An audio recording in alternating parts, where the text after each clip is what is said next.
It's LGBTQ plus History Month here in the UK, and I am an LGBTQ plus person, specifically a big old lesbian.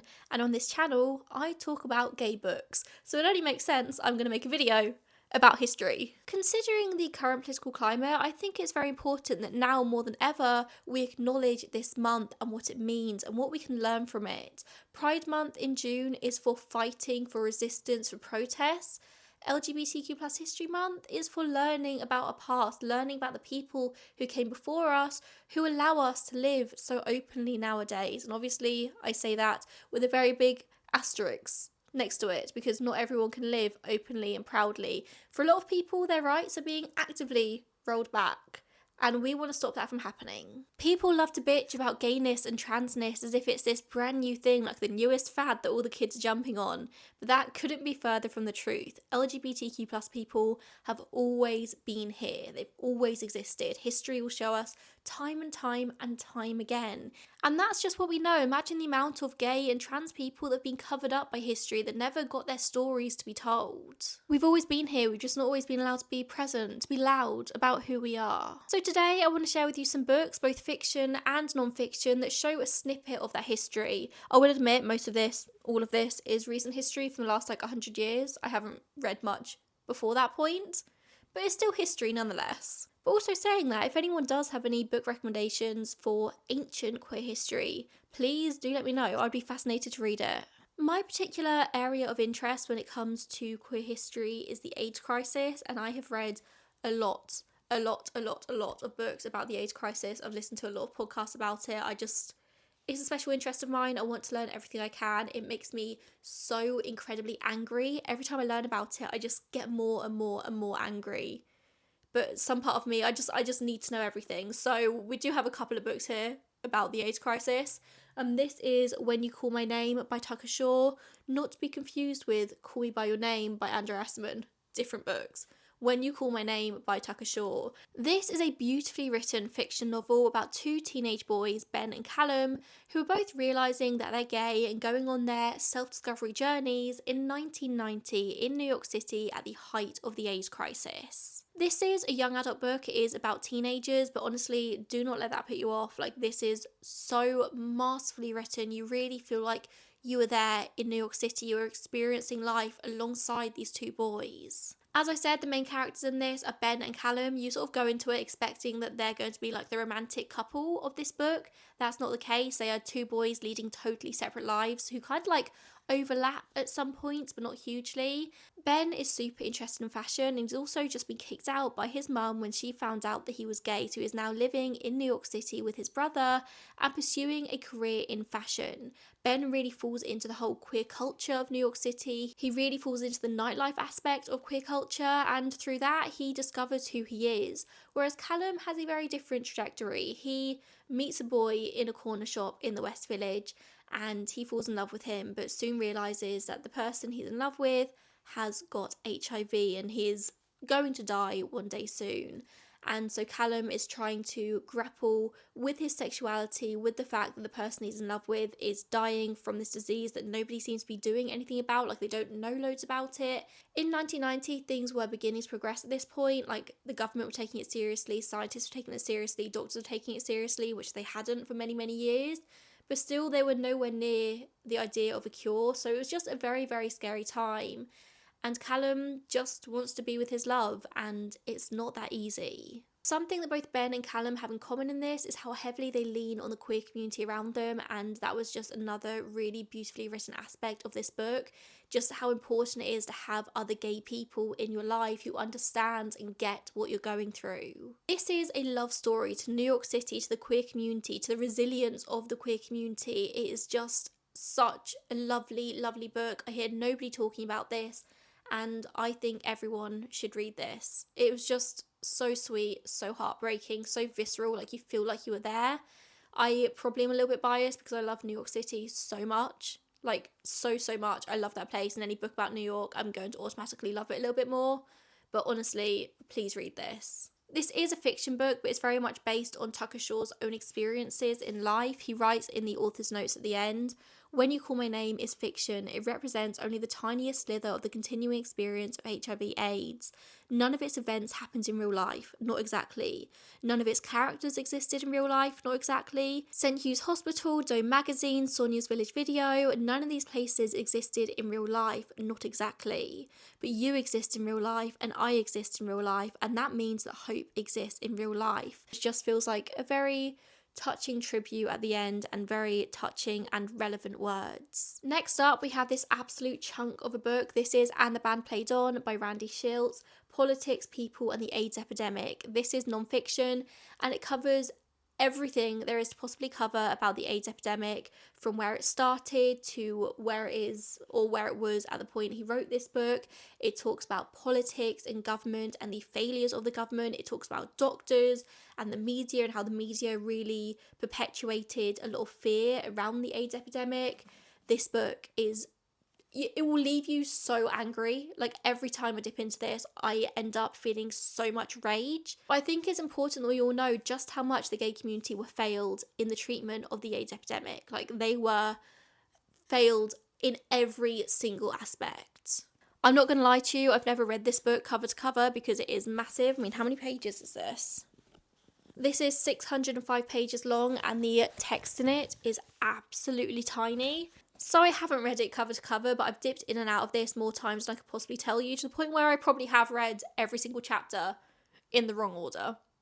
I don't know why, there's just some sort of block. I open this and I'm like, the text is so small, there's so much information. But one of my big goals for this year is to listen to the audiobook and read this at the same time, and mark it up and highlight it and like really, really dig deep into it. The audiobook alone for this is 20 hours long, but I'm going to do it.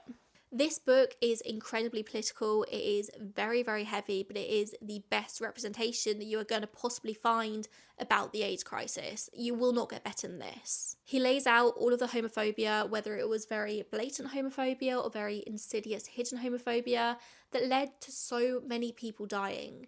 All of these deaths, like the vast majority of these deaths, could have been avoided if the media was allowed to talk about it, or the media chose to talk about the AIDS epidemic in a very fair and reasonable way, but they just didn't. People were terrified. People didn't know what was going on until it was too late. People didn't know what was happening until they were already infected, and once you're infected, it was just a waiting game until the symptoms started and you started to get ill and there was no cure. It was a really, really terrifying time. The government ignored this for years. Ronald Reagan ignored the AIDS crisis for so many years. There's a really famous interview he did where a journalist asked him, like, what are you going to do about the gay disease that's currently affecting gay people? And it was called the gay disease. It was called GRID, gay-related immune deficiency, for many years. And Reagan simply replies with something along the lines of, I'm not gay. Are you gay? Why do you care? Why would you care unless you're a gay person? Of course, we know that AIDS did not only affect gay people. It doesn't only affect gay people.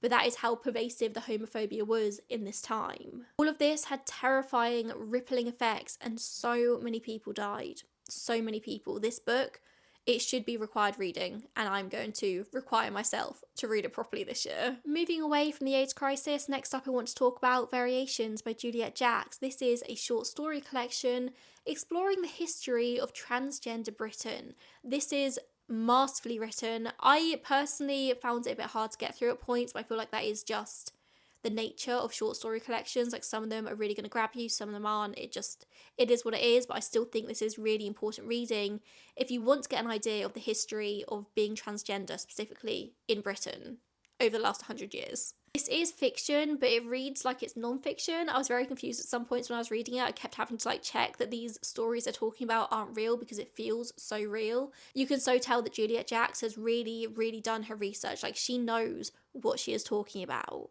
The history is told through a number of different mediums. I'm going to read from my list here. You have diary entries, screenplays, blog posts, essays. It does a really, really good job at holding your attention in each story, whilst it explores this history. It explores so many different facets of transgender history. The one that really sticks out in my mind is a transgender man? Woman? Maybe it doesn't stick out in my mind that much. But a trans person is literally put into a cage at a zoo for people to come and goggle at and view. because being transgender was such a rogue concept that it belonged in a zoo, it belonged to be ogled at, and that story just really sticks with me. I'm really sorry I can't remember if it was trans man or trans woman.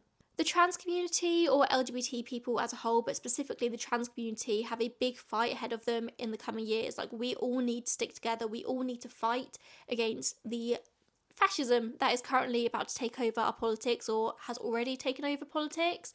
We need to fight, and I think reading books like this, educating yourself, is such an important tool to have. You can't fight unless you know what you're talking about, unless you know what you're fighting for.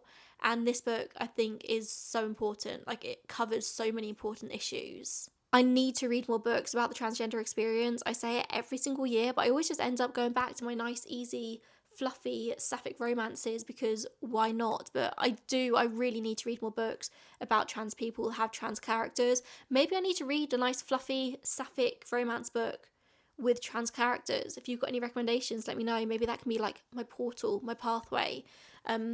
But anyway, yeah, this book is clearly meticulously researched. It is so well written. Some of the stories, like I said, are better than others, but I feel like the epistolary way this is written is really good at capturing your attention. Like, it really makes it feel real. And yeah, I really liked it. Next up, we have Neon Roses by Rachel Dawson. This is Lesbians and Gay Support the Minors in book form. I will admit that personally I didn't love this book, but just because I didn't love a book doesn't mean that you guys won't. I feel like there was definitely a really interesting story in this. Like, I enjoyed the characters, I enjoyed the story. I just felt like it needed tightening up at certain points, but that is very personal to me. You'll probably really enjoy this. And I think it does a really good job at talking about this slither of British queer history that isn't really spoken about enough. I feel like I speak about it all the time, but nobody else really does. If you like the movie Pride, that is what this book is like. It's the same historical event it's based on. It's 1984. Elined, I hope I'm pronouncing that right, is the daughter of a miner in South Wales, but the miners' strikes are ongoing thanks to Thatcherism and the Conservative government. The government are trying to close all the mines. The miners are striking because it's their entire livelihoods. Like, if they don't have these jobs, they don't have anything else. Like, these entire towns and villages, specifically in Wales, they were mining communities. That's all they were. So without the mines, what do they have? Nothing. Like, it was a really scary time. So Eluned's father is striking. Her boyfriend also works in the mines, if I remember correctly, and he is also striking. And Eluned's entire purpose in her village is just to support the miners, support the striking miners, and just try and make sure they've got money and food on the table and all this stuff. But she's not quite content. And now Lloyd, her boyfriend, is talking about marriage, and she's a bit like, I know I should want this, but like, why am I terrified of this? But then Lesbians and Gay Support the Minors turn up in her village, and Eluned is immediately infatuated, very interested in one of the butch lesbians called June. For a bit of context, Lesbians and Gay Support the Minors were a group of queer activists from London, gay men and lesbian women mostly, who sort of drew parallels between the treatment they were getting from the government, from the police, and the treatment the miners were getting from the government and from the police, and they really felt like a solidarity with them, and so they spent a lot of time trying to raise money to give to the miners so they could put food on the table. So one day the group, LGSM, travelled down to Wales to meet the community that they'd been helping, and it was a risky move because these were mining men, they were working class, like the chance of homophobia there, of being hate crimes, was really, really strong. But they travelled down and they really made a connection. Like, these two groups of people, these two groups of marginalised people really made a connection in that meeting. And in this book, it's fictionalised. June and Eluned meet, and Eluned finally sees that there is more life outside of her village, outside of her boyfriend, outside of the small life that she thought she was going to live. And so she ends up travelling up to London. Her and June hit it off, and it's just about their relationship and Eluned's self-discovery. I will say that's one of the problems I had with this book. I feel like Eluned just like accepted her lesbianism very, very quickly with very little questioning, which I thought there'd be a bit more like self-reflection in all that. I don't know. That was a little problem I had with this book. I felt like that could have been explored further, but I suppose that's not really relevant. This book is about lesbians and gay support the minors. It is about queer history. If you're looking for a book about that snippet of history, this is one. More fiction, we have That Green-Eyed Girl by Julie Owen Moylan. This is not really about a specific snippet of queer history. This is just about what it was like being queer in the 1950s and the 1970s. And this is a dual timeline narrative. We have got Dovey and Gillian, they are a lesbian couple living in the Lower East Side in New York in 1955. And then skip forward 20 years, we've got Ava, who lives in the same apartment that Dovey and Gillian once lived in. And one day, a package turns up on Ava's doorstep addressed to Gillian. Ava opens it and embarks on this mission to reunite this parcel with Gillian, whoever this Gillian woman is. And Ava's kind of going through a lot in her own life. Like, her mum's got a lot of mental health issues. She's dealing with mental health services in 1975, which, spoiler alert, are not good. So she kind of focuses all her time, all her energy into reuniting this package with Gillian, who it was supposed to go to.